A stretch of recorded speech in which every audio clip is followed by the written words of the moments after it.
Dan. I'm Dan. Today we're going to be talking about the noble haddock, a longtime fish of the New England seas. This guy's our friend, our lover, our everything. So this guy was like fished for a long time, in fact overfished. We lost him for a bit, or damn near lost him for a bit. Now they're back. This is the success story of England, New England. Let me show you something about these haddocks too. I get them specially cleaned. It has its head on, it has its tail on. But you'll notice in the middle, all the bones have been removed. You can find a good butcher or a good fishmonger, they'll usually do that for you. But if not, come on down to Atlantic Fish. So today, we're going to be making a cedar plank haddock. First, we're going to start off with our za'atar. We make ours here at Atlantic Fish. It's a mixture of salt, sumac, coriander, cumin, black pepper, crushed red pepper, a little bit of oil. You can really use any marinade. I like this marinade a lot. It works really well for the Mediterranean style that we're going to be going for today. But if you wanted to do more Japanese style, you can do a teriyaki. If you want, or Hawaiian, you can do like a brown sugar pineapple sort of thing. Like, you know, anywhere you want to take it is anywhere it can go. Like I said, we're going to be doing a little bit more of a Mediterranean style. You can buy it at like Trader Joe's or Whole Foods, or any of those will have it. So what we're going to do is we're going to take our friendly friend the haddock. We're going to put him here in this pan just so we don't make a mess. I do like to make messes. We're going to liberally apply our marinade. Don't be afraid to get into it. You know, you get your hands dirty a little bit. That's how we do. That's a pro tip.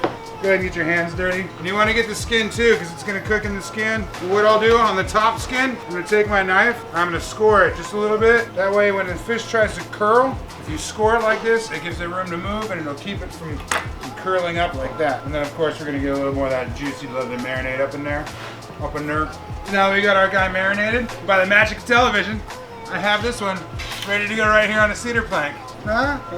See?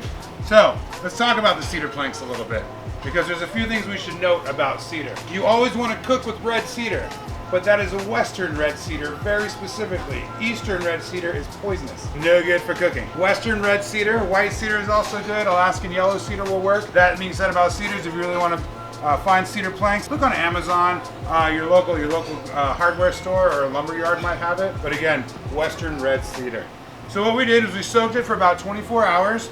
Then I rubbed the board with a good amount of oil. That way the fish doesn't stick and the skin doesn't get stuck to the wood. And now we're going to put them in. I myself am going to put it on a sheet pan so that we don't get any dripping inside of our oven. So you're going to want to let your grill preheat and get up to 400 degrees. All right, that's a 2 to 3 pound haddock. So what we're gonna do is we're gonna let that cook by itself for about 15 to 18 minutes. Let's move on to the veggies.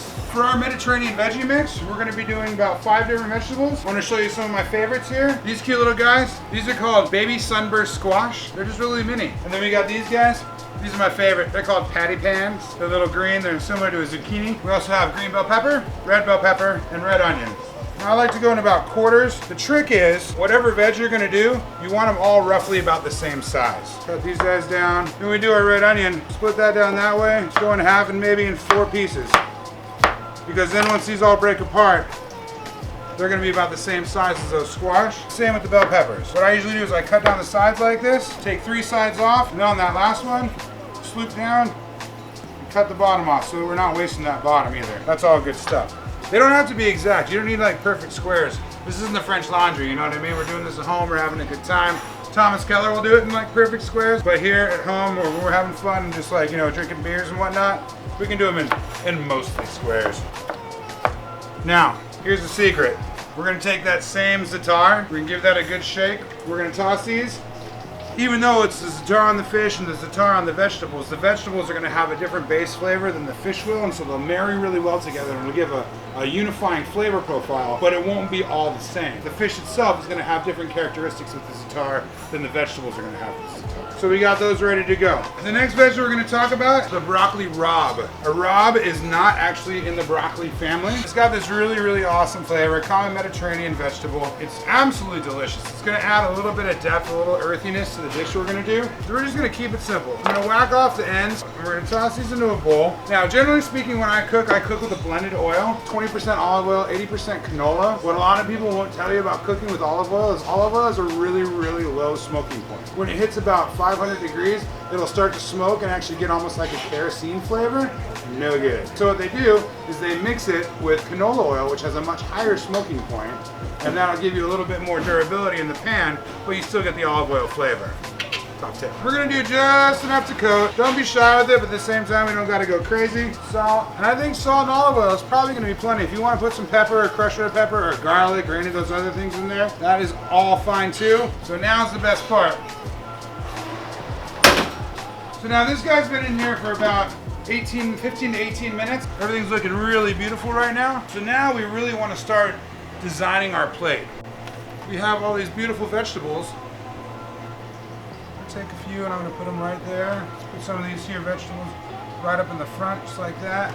Oh yeah, that's the good stuff.